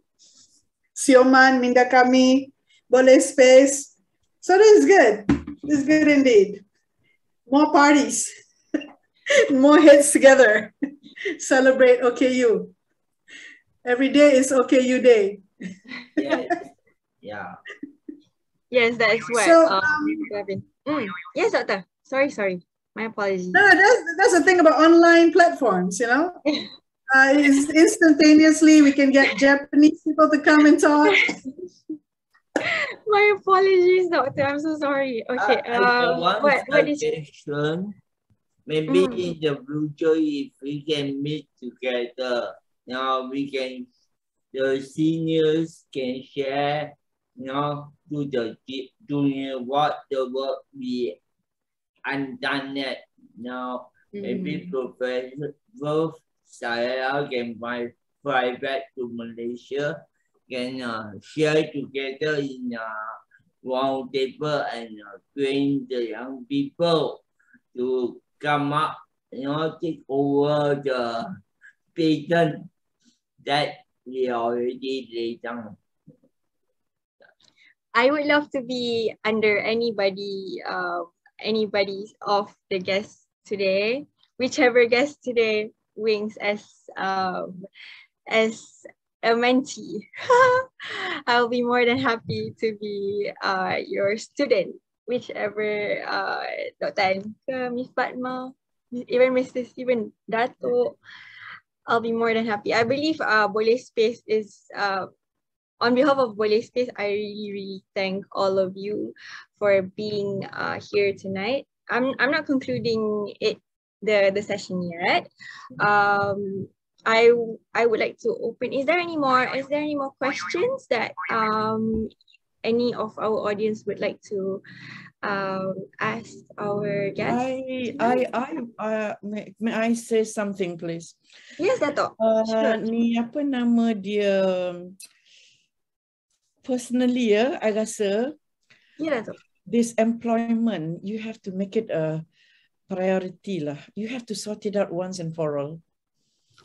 It's just dragging too long, really. Because it's actually fairly complex. So I remember when I was advisor to Minister 2010, I actually gathered 13 people, graduates. 2010, they were all graduates, unemployed. And we were trying to tease out why did this happen? It was so difficult. And you actually have to tease it out properly. I do not know whether you actually know the numbers. There's so many of us graduated, but so many are still unemployed. There's no point lah you suruh orang graduate, you hantar dia orang pergi sekolah graduate, tapi I mean, self-employment tak apa. I mean, it doesn't matter. Be economically independent. I personally, I think you ought to make this a priority. Understood. One group has to work on this and nothing else. Be focused. Understood. Tease out all the kesian, penat orang sekolah, orang I mean, yeah. Yes. That's my own personal opinion. To be honest, I'm just one of those lucky ones who has the opportunity to actually work. So I totally understand your personal view on this. So we, I believe all three of us, Minda kami, kami Sioman, and also Body Space, have been, you know, working on things related to this, because I have been working with Maybank for 1.5 years now, and I do have plans to try to look into what are the criteria in terms of job, employment and all this. So we will definitely work on that, because for Boleh Space personally, I dare to say our focus would be on education and employment. These two things for us is really, really important. So the fact that you mentioned about we should focus on employment, it's something that we would definitely consider. Yeah. Can you go and ask Dato some more this question, because immediately we can ask what happened, Dato? What is the biggest gap in terms of on 2010 when you were the advisor to the minister on the employment and the issue? What was the blocking? What was the biggest block? Can you just tell us? Find that answer. Sorry? We didn't find the answer. You didn't find the answer. My job then was 2 years. I had other priorities as well, because I was pushing inclusive education, alternative and augmentative communication. To me, at that time, education was priority. And I had limited time. I had 2 years because my job was only for 2 years. But I had felt that there must be a solution to this, and even at that time, the people who came to have the discussion, they were already so burnt out, There just no. Yeah, we had breakthrough. We had problems when I was in Harapan OKU and Harapan OKU Law Reform Group. They were trying to get cases that can be the case to put to court. Yeah. But we haven't got, there were a couple of cases when we discussed in Pullman Hotel in March 2020. One was the deaf woman who could have been sexually harassed by the boss of the cafe. There were a lot of other deaf.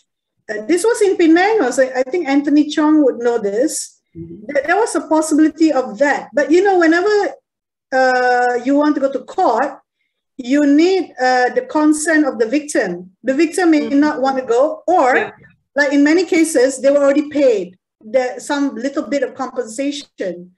So this is a real life issue of people, their real lives. I mean, and they don't want, because in Hong Kong, for example, for the Equality and Opportunity Commission, EOC, it was the Disability Discrimination Commission before.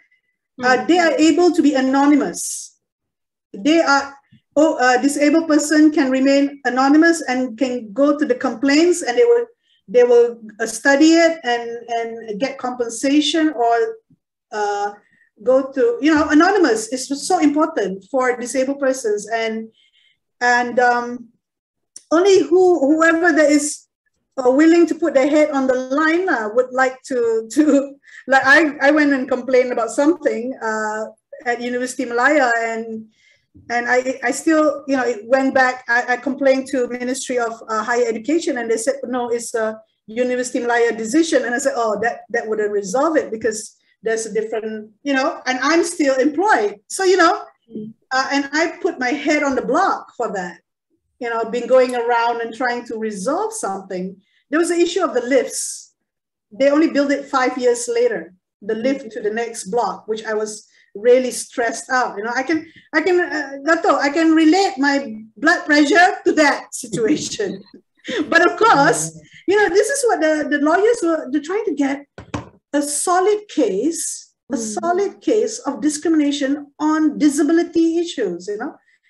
It is on the grounds of disability, or just say for a woman and disabled, or a woman who is discriminated on gender. You know, that is specific. They're trying to find a case that is solid so that you can actually make it as an example, and that people will be, you know, take it seriously. So this need to be studied, like what Dato is saying, that there is no conclusion to what she started studying about it.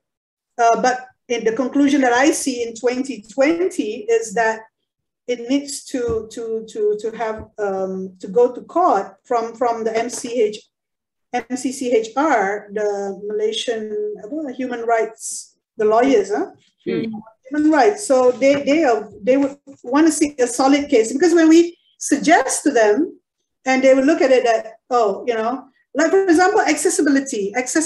Now that is also to do with employment in a way. There was a discussion about 50 places need to be access audited, and then you can make a case for transportation provider of the government, Prasarana or Rapid KL. You can access audit 50 places. So maybe there's a chance to actually prove that if they say that we've provided accessibility, but no, in actual fact, we can't access the pavement, or it's dangerous, unsafe, and all these things. So, you know, once I mentioned this in the planning planners, there were a bunch of planners in the built environment, and I was scaring them. I was saying, we could easily do access audit for 50 places and sue people. They were kind of scared, you know, but that wasn't a good way of doing it. But there are already, we can do it. We can do that one if we want to do on transportation. But like Dr. Zaliha is mentioning, that we should concentrate on one thing. If we think that employment is the one that we want to go for it, then all of us pool our resources, and the whole Twitter land will be flooded with employment issues. And you know, because we can catch on what the PM said regarding the 1%, then we could, it's a whole infrastructure, transportation, you know, workplace, reasonable adjustment, PWD Act, UBDL. Can I actually focus, if you focus on one activity, in this case, like employment as an activity, you analyze every bit. If you have 10 people, for each and every one that is stuck with employment, you analyze it in detail. You will find a pattern. You will find a pattern. Can I get it? You need to find that pattern in order to solve the problem en masse. But we have to start little. Each and every one case, you actually have to tease out and analyze until you can see a pattern. Because I'm sure you have more than a few hundred people who are unemployed. They are, I am sure, we don't even know the numbers. Yeah, may I share something? Yeah. May I share something, Nara? Yes, sure. Yeah, sure. You see, sometime in 2018, I think in December, I brought up in the Dewan Negara about this employment, no? Because I usually listen to what happens in Dewan Rakyat. So I was referring to a question that was brought up in Dewan Rakyat about employment and why they were not taking in persons with disabilities. And the answer from the minister that time was, ada beberapa kekangan, dia kata, untuk mengambil OKU bekerja in the civil service dengan kerajaan. So at Dewan Negara, I asked the question, you can see it in the hand side. I asked the question, saya ingin tahu apakah kekangan-kekangan ini, adakah ia whether it reflects sikap pihak kerajaan. I pointed out, I'm not afraid of anybody. We only need to be afraid of God. Okay? We are asking for our right. So this is what I brought up. You know, whether it is the attitude. So the attitude can be even a more serious barrier than a physical barrier. that actually is not a problem for amongst the OKU. This is a problem among others as well, that attitude. So I suggest you concentrate a bit more on something that is easily solvable. Just matching qualifications with the job, skills with the job, you know, something that's doable. I think personally that's what I think. It may just be access. The kekangan is tak ada lift. Kekangan is tak ada toilet. Maybe, I don't know. But you need to find out what is the issue. I remember a young man who was with me, one of my volunteers at my Bathmavathi project. He has got, well, quite severely disabled, on a wheelchair and all that, and fairly dependent. There was a lot of discussion between the potential employer and us as a group, and me as a doctor, together with my therapist.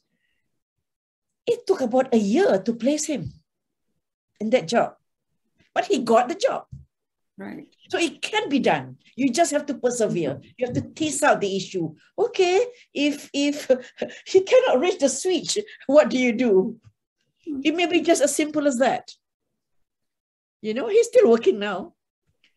Right. So once you're there, you're okay. Just to get over that little bit of barrier. Sometimes the barrier may not be so big, you know, but you need to analyze it. So that's why I'm suggesting you should take, you know, one person at a time and really analyze deeply. Yes. Where is the stumbling block? To me, the most difficult is to convince the person now, because I've heard of a clerical staff, admin, pegawai pentadbir, dia jadi blind. You know, she blind, but when she came back to work, she worked as a telephonist operator. So she downgraded lah kan. So it's up to that person. I heard about it, but I haven't approached the person. So kalau macam someone that we know wants to go and make there's a case, then there's no problem of the lawyers, like the constitutional human rights lawyers, to go and assist to make it a case. So that's also the monorail and LRT blind messieurs that fell and broke their arm, and we heard about that, about quite a number of them, and they were compensated by Prasarana. So and I asked our friend colleagues who know of the story to approach them. They don't want anything to do with this. So you see, there are two things here. One is the anonymity issue. Another thing is you need to find a brave soul to go through this issue, and your face will be plastered in the paper, and people are going to criticize you. You got to be really strong-hearted, you know. So yeah, the brave hearts will have to come. In my opinion, somebody's I'm game, done it before. Yeah, so we can put any case to the lawyers and see whether they see it as something that is strategically, or something that could be help with it. So that's, I think, in mental health. Hasbi, is it mental health that you're talking about? So itulah, we like clear because if it's clear discrimination, only you can win. If it's you have to go and show it clear, because we couldn't find any information yet. Okay, Dato? Yeah.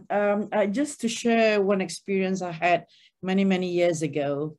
I was asked by a certain management person to list down the jobs that is suitable in that organization for people with OKU.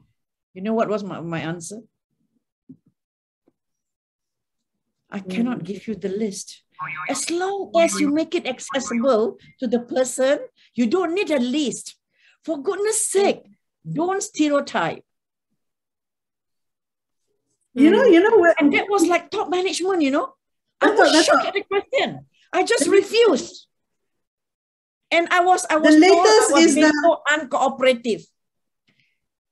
No, the latest is the application for university. The different universities start saying you cannot take engineering or you cannot take this because if you have poor limbs or something. You know, there was one on architecture and I said, oh, I wouldn't be an architect if that happened in 1980 or something, you know. So, what? Yeah, they started doing that because of some, well, I don't want to say here.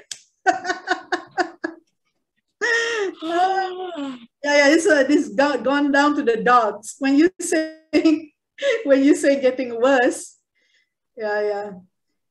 we need to dig that out, kan, Batma? There was that situation. So sad. This is so sad. Sikap. The barrier is the sikap. No. When it is systematically put in place, that is the biggest barrier. Can I ask something? That you realizing is systematically placed. Systemic. Yes, you should just fight that. Can I ask something? Hi, this is Yana. Can I ask something from Prof Dato sekejap? Saya.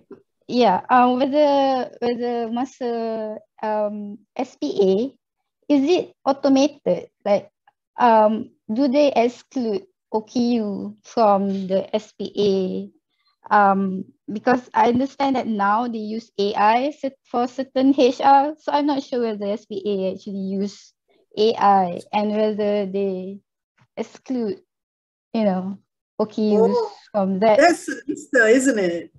Right. I don't think I can answer that. Actually, I think theoretically, the use of some technology like AI should be non-discriminatory. Yeah. Should be. Yeah, but then we don't know who programmed them, right? Right. And whether they have internal discrimination. So, yes. And what AI you use? Is it based on 10,000 people, 100,000 people, or 10 person? My goodness me. Very true. So what is the back end? What is the back end? You need to question that. There's one job for people working on employment. Yeah, we just need someone to show us the money. Yes. No worries. All of us here start doing employment. Each of us has a specialty and everybody go for it. Start a movement. Yeah. No. I think it's we have to be realistic. Yeah. Because there are people out there employable. Yep. But they're not getting employed. Why? Ask why. And get around it. Because otherwise you'll never solve the problem. No point you fight on education. Yeah. You send them to school. Right. They come out, they cannot get a job. Yeah. Or they cannot work in whatever. Understood. Yeah. All right. That is such a very. I mean, it was. You all are in trouble. You are in trouble. A person like me, I aim to work till I'm 100. I'm in trouble because I'll hang on to my job until I'm 100. Yeah, you can't get a job. I have a job. Right. I have been offered a job for 30 more years. I'll be 100 in 30 more years. This is a problem with our Tun M because everybody can work until 90. Why do you think I live in Japan? Yeah. We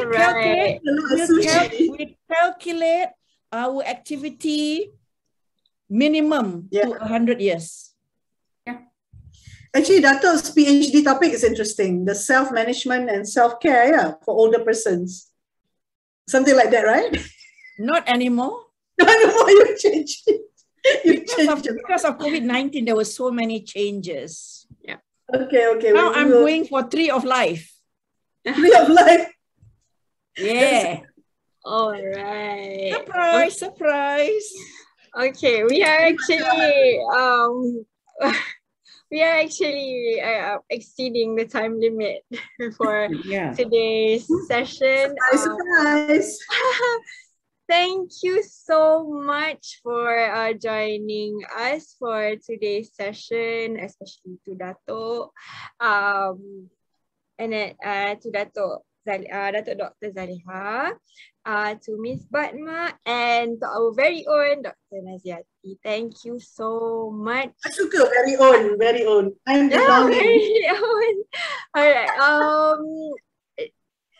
I mean, it has been leading up to today. I was very, very, very, very, very nervous, and I'm not so sure if it was apparent or not, but I did try my best to